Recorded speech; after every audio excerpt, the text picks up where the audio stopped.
The transformative power of Torah is amazing. Look at Moses, who when we met him in Exodus, could barely speak. And now we're at the end of the Torah, Parshat Haazinu, and he's speaking poetry. And not just poetry, but really complex poetry. So I want to take a look at some of that and break it down with you. He begins by saying, Haazinu hashamayim va'adabera v'tishma haaretz imrefi. Give ear, O heavens! Let me speak. Let the earth hear the words that I utter.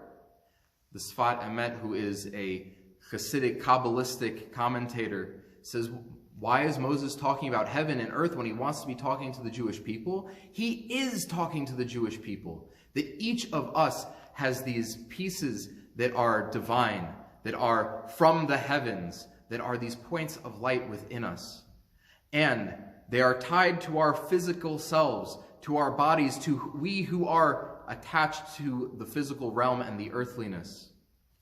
And each of these points inside of us, it needs nourishment. And so Moses is going to give us nourishment. He says that his words should flow like dew, k'matar, that they should come out like the storm winds and storm gales, k'se'irim, and that they should fall straight down like rain, kirvivim, on the grass. Why is he using all of these water images? Well, first, Torah is always, always able to be compared to water because we need to be nourished.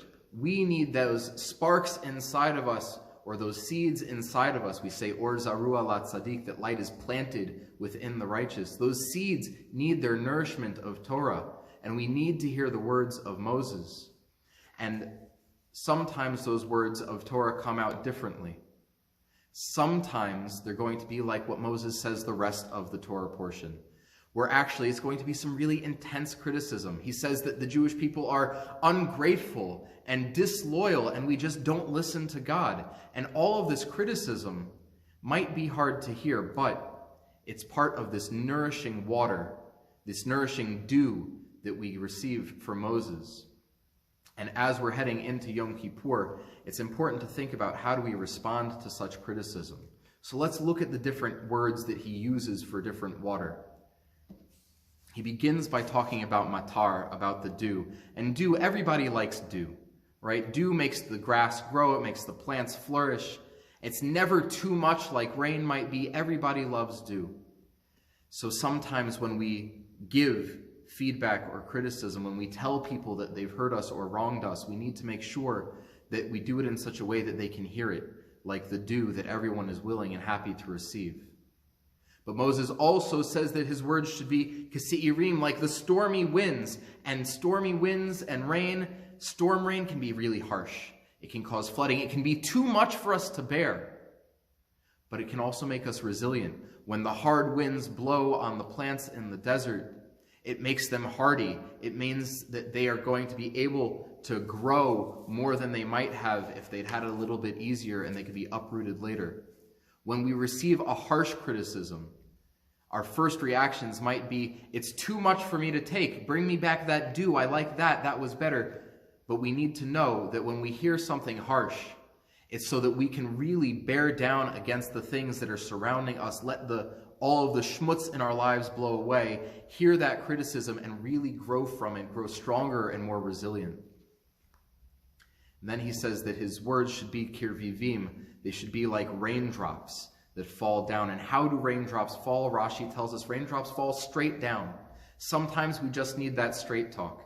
We need somebody to tell us what it is that we're doing wrong so that we can go about it and turn around and make something better of ourselves and stop doing those things. But a very, very important caveat that I want to make sure that I share with you. The se'irim, the storm winds, that harshness, the Midrash tells us that that's for the masses. That where you have a lot of plants, then the wind will blow everything away and leave only the growth.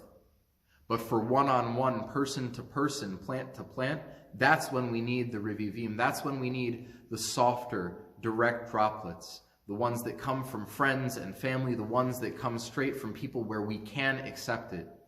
And then no matter what it is, we can hear it as dew and be nourished by it. This Shabbat and the upcoming Yom Kippur, I wish for all of us to be written in the book of life, to be sealed in the book of life for a year of good and blessing, and that we should be able to hear criticism that comes to us and always to grow from it, that we can hear even those harsh words and we can accept them like nourishing rain, and that should be our Torah for this week. Shabbat Shalom.